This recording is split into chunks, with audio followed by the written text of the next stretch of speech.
Brand royalty payments to promoter companies, last-minute ESOP grants, unacceptable pay hikes to management, removal of independent directors. This proxy season has seen it all. And the evidence says more and more shareholders are standing up to company proposals, voting against them, maybe not winning, but making their voices heard.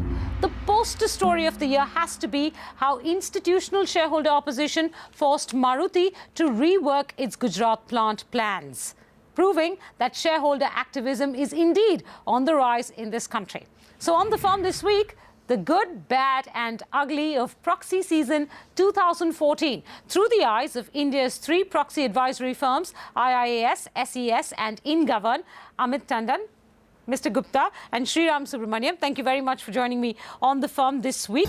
The headline story this proxy season was a resolution by Tata Motors to pay excess compensation to 3 executive directors in the face of inadequate profits. 2 of the 3 Indian proxy advisory firms recommended that shareholders support the resolution.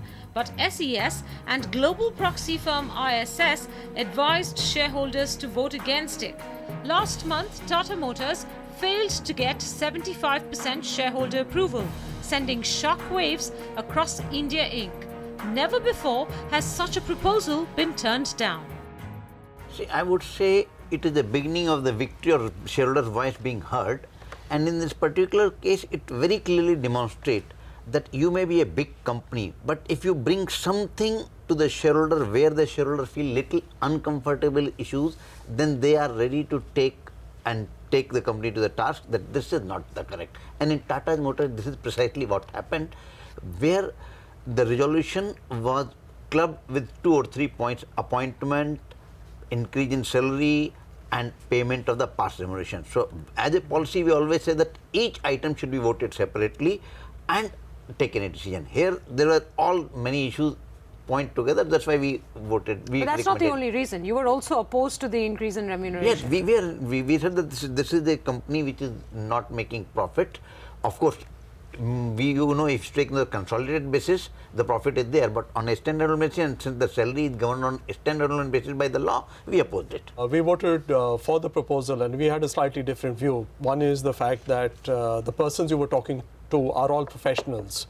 And that's a big and important reason, because if you're getting in professionals, you need to employ the best in the market, and you need to pay them well. The second thing is the businesses, we've taken a view, let's look at the consolidated numbers rather than look at the standalone numbers. And then if you look at the consolidated numbers, you see a company with a turnover of about 2,400 billion. As against that, when you look at the compensation, at least for 2 of the 3, we were talking about 30 million or thereabouts. So you're not really being able to look at it in any meaningful sense of the word. So we felt that, look, if you're just looking at it very narrowly, saying that the company's made an operating loss, not looked at the big picture, the fact that they're present in about 20 geographies, we felt you're losing the sight of the woods for the tree, and therefore it makes sense for us to support and vote for the resolution. Okay. I don't want to add one thing here, because it's very important.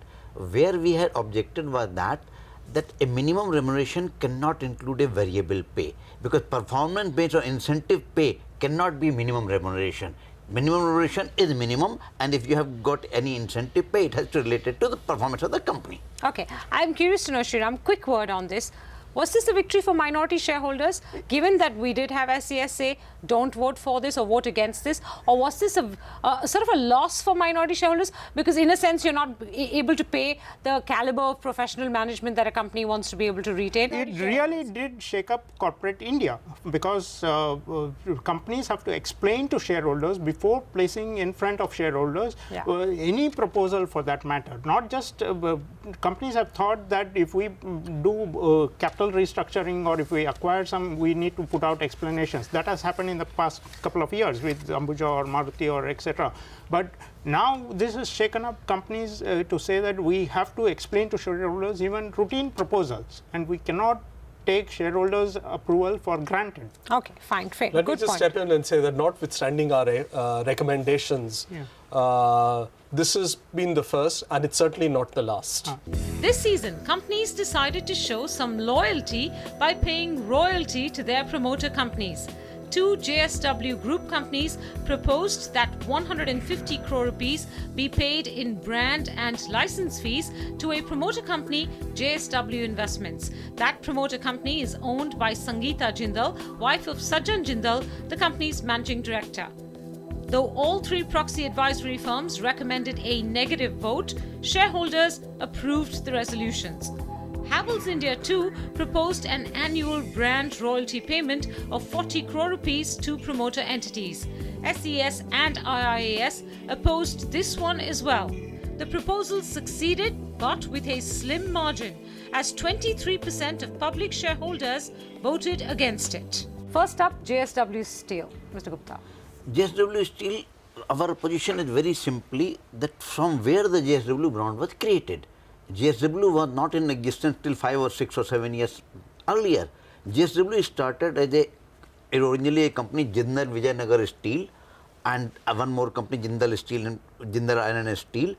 And all these companies right from day one had the support of public shareholder, public financial institutions, and the promoters and others. So you're saying basically the companies who are paying this brand royalty are themselves the companies that have helped develop this brand? Yes, it is, because in this particular So case, why should they be paying a brand royalty and at all? from where Mrs. Jindal could be the owner of that No, brand. not because Mrs. Jindal, Mrs. Jindal. Yeah, Mrs. Jindal. Mrs. Jindal. Mrs. Jindal could be the owner of that brand. She might not be there in the picture when the company started. Let me also step in there and say, just look at the products they're making. They're making steel, which is a commodity. The other is an energy company selling power, which is a commodity. So you really doesn't make sense to brand something But they're like also that. in branded steel to some extent, and There is, steel again, products. if you were to look at branded steel and you look at the margins, and we know that, compare it with, let's say, something like Tata Steel. Tata Steel operates at a 30% margin. Jindal JSW Steel is operating at a 19% margin. So what are you actually... But Tata Steel also pays a royalty for using the Tata brand. It is, we can A come fee to, rather, we as can come opposed to to a that. royalty, We yeah. can come to that brand separately. At the end of the day, there are certain attributes which go with the brand. The brand is actually valued at about $21 billion globally. Tata.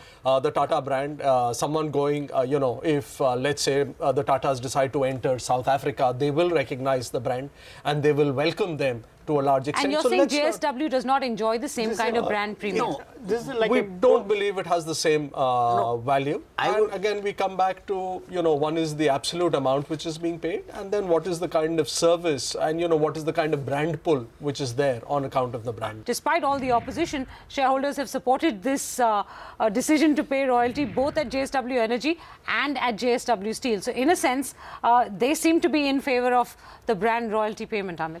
Absolutely, but you need to remember that there was a clarification which the Ministry of Corporate Affairs issued on 17 July, which enabled a lot more of the promoter companies, promoter-controlled companies to vote on the resolution. So the point you're making is that the only promoter company that could not vote on the resolution as an interested Abstained. party is Sangeeta Jindal. That's right. And Her the rest company. of them. So The rest of them were would able have to voted vote. and supported Yeah. the resolution. Okay. But even if they had not voted, sir, even if you take them out of the picture, which was the case with JSW Energy, where they abstained from voting, even then, the non-promoter shareholders backed the proposal. Yeah, I think you will have to go behind who are the shareholders. In Jindal Steel, JSW Steel, one of the shareholders is JFE Steel, which is the collaborator of the Jindal Steel. So you obviously do not expect the collaborator to oppose the resolution. Then you have to see the FIIs and domestic institution. When I analyze this thing, I feel that probably mutual funds have voted against the proposal, but one of the biggest shareholder, LIC, has not voted. Okay, fair enough. All right, that's JSW. We had a similar issue with Havells India. Yet again, another annual brand royalty payment to the promoters. But this one was clubbed with the transfer of the brand at zero cost in the year 2016 to Havells. So on the one end, that's a noble thing to do.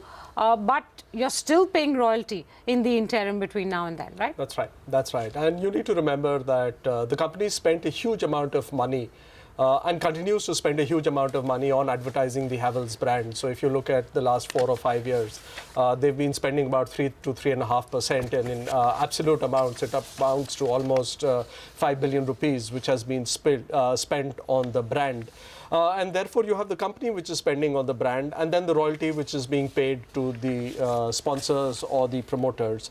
If you look at actually just dig a little bit deeper, and then when you look at the fact that the brand is being transferred in 2016, and then read it with another resolution which has been proposed this time, which is the salary, you will see that for the chairman and for the managing director, there is an increase in commission by 0.25% each. So while they're actually cutting out the 1% brand royalty fees, they are actually compensating a part of it by increasing the compensation which they get as far as the salary is concerned. I call it perfect hedge. They are hedged.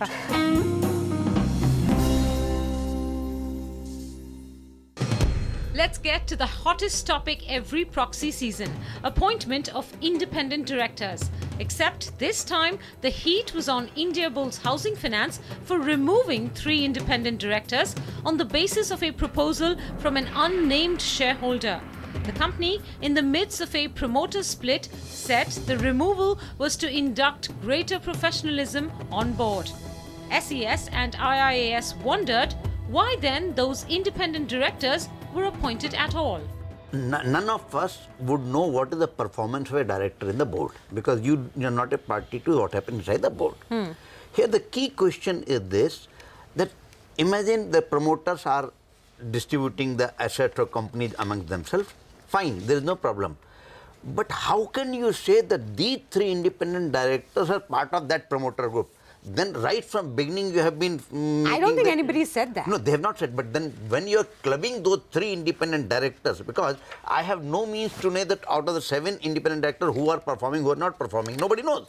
So when you are picking on 3 independent directors, you are very clearly implying that those 3 independent directors are supposed to be associates of those 2 promoters who are going out. Our question is this: we have recommended that those independent directors should fight this out and say that this is an insult to them, that how can they be linked to the promoters? One. And But that's your assumption. No. There is no clarification or explanation as to why the 3 of them are being asked to leave the board, agree. or why they're Then- leaving the board. Then rather. it is an issue that the shareholder who has moved the resolution, how come he knows the performance of these 3 independent directors amongst 7 some directors? mysterious shareholder has Yeah. moved this So- resolution to remove these 3 independent directors of the then board. who is this mysterious shareholder? Is he part of any of the promoters, or he is part of the board? We do not know. I got Let that. me speculate a little bit. So what had happened is the notice was filed on 13th of the month, and the settlement was announced on 15th. Right. So what it seems is that maybe at that time there wasn't any surety whether the notice the settlement will take place or not, and therefore the company kind of pushed forward. Now coming to the recommendation, our recommendation is actually voting for.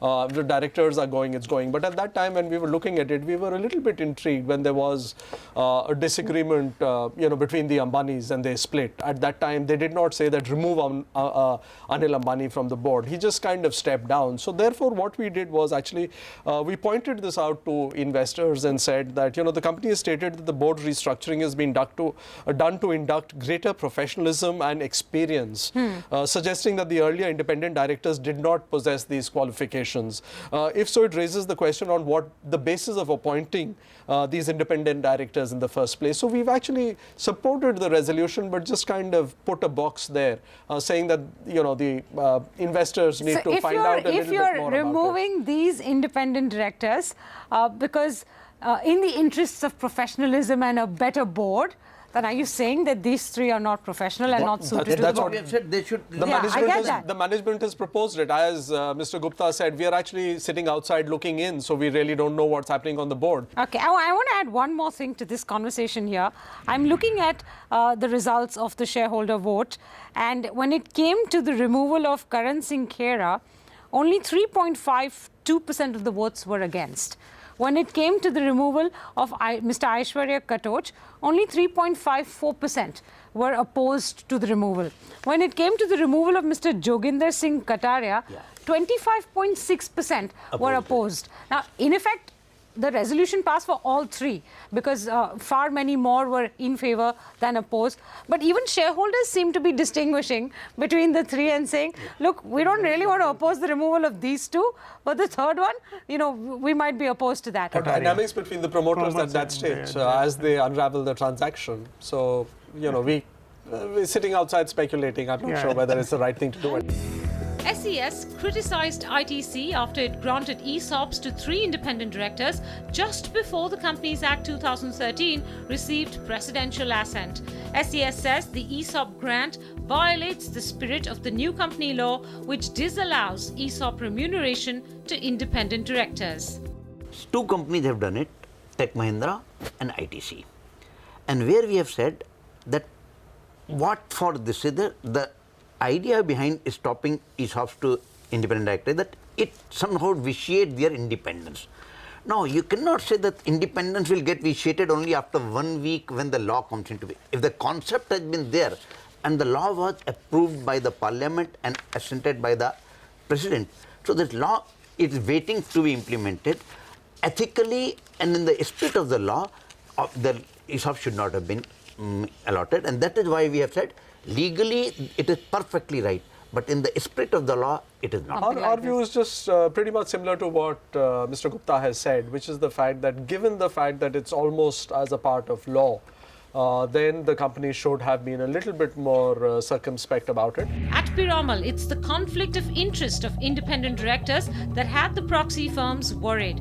SES and IIAS opposed the appointment of Keki Dadi Seth and Gautam Banerjee as they had relationships with Piramal's statutory auditor, PwC. Look, one of the things is that you have someone who's part of the board of the auditor, and then you've got the same auditor. So it's a question of one of the two is clearly conflicted. Either as a director you're conflicted, or as the auditor you're conflicted. And we kind of just raised this issue saying that, look, we don't think it kind of sits well with the company, and therefore they should be stepping down. See, our view is very simply, there are 2 directors who are associated with the auditor.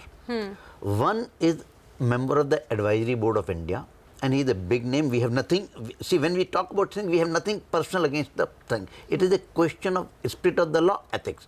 In case of Mr. Dadi Seth, we have said legally we may not be breaching the law, but still ethics wise it is wrong to be on the board, audit committee member, as well as on the advisory board of the auditor. And second is this, Mr. Gautam Banerjee, he was in the full-time employment of PwC Singapore till 31st but December. But it's PwC Singapore, Mr. Gupta. It's not PwC India, so it's really not that much of a conflict position. The issue is, it is not that much or this much, we do not know. We do not evaluate that much or this much. The issue is that is PwC is the same network as PwC or not? And our idea is that it is. This one wins the title of the most aggressive proxy call this season. IIAS recommended that shareholders vote against Tulsi Tanti's reappointment as managing director of Suzlon. That's where the market is heading. So if you look at some of the statements emanating from RBI and the governor, he says that some of the managements don't have a divine right to be running their businesses. So therefore, it is a little bit consistent with the view which is there all around. Our view is, and look, I go back ever since last 4 or 5 years, every year we've been hearing this whole debate on Suzlon and how it's kind of facing difficulty and how there is a time to turn the there are going to be turning the business around. Meanwhile, what we find is that they've defaulted on the $200 million FCCB. But they've restructured those. They have restructured it, but nonetheless, it's not the same thing as being able to service it. The second is the fact that over a period of time, there are 9,000 crores of loans which have been restructured. So there is, the share price has kind of lost about 85% of its value over the last 3 years. So all around there has been a severe bruising to the financial system and to the shareholders. Now, Mr. Tanti might have been the right person to conceive and start the business, but is he now the right person to run it? And given the fact that there is some financial difficulty, is he the right person to be able to turn it around? So, and equally importantly, what we find is that his wealth is also tied up with the company. So therefore, maybe it's in his interest to bring in someone who's more suited to run the That's company. very diplomatically put. Unfortunately, whether it was the call to change the management altogether or the call to vote against the increase in remuneration, I think both those recommendations didn't quite succeed because shareholders have supported both cases. Absolutely. Hiking his salary from 2 crores to 3 crores as well as keeping him in management. It's got an atypical list of investors. If you look at it, I don't think mutual funds would own more than 1% of the equity. Most of it is, again, a consequence of the restructuring. So most of the banks have converted part of their loan into equity and have ended up holding it. And they're not kind of geared up for looking at these things and having just signed an agreement with the company to restructure. They may not have been quite open to the idea of making such a dramatic change. One proposal that hasn't made it to shareholders is Cain India's decision to give a $1.25 billion loan to a subsidiary of its affiliate, Sesa Sterlite. Despite being a related party transaction, it took shelter under another section of the law and avoided a shareholder vote. But investors had their say and the stock fell on the news. I believe that Cain's idea of giving loan is not to help the company Cain, but it is to help the other company which is borrowing the money. I think it actually took everyone by surprise. There weren't enough disclosures throughout the year, and suddenly in an analyst call, they kind of announced the fact that this has been done. And one of the things you find is that companies are increasingly using subsidiaries to hide related party transactions. So you kind of move it to have a transaction with a 100% subsidiary, and then who gives the approval? It's the shareholder who gives the approval for your dealing with related parties. And I think Sterlite as a group should have been a little bit more sensitive, because this is not the first time shareholders have raised the issue as far as related party transactions are concerned. Or governance at that group, to be honest. Absolutely. Yeah. Okay, fine. Gentlemen, it's been an interesting proxy season. I want wrap-up comments from each one of you on what you make of how far we've come in this process that you all have all started, or this journey you all have all started in enforcing better governance in companies. See, obviously, since 2010, it's been a journey. Are we there yet? No. There is increasing institutional shareholder activism, so to say, if you count the number of against votes. Retail investors also are now enabled to vote and be more activist, because e-voting takes out the cost to zero. And so we believe this is just the start for India in some sense. What stood out for you, Amit, this proxy season?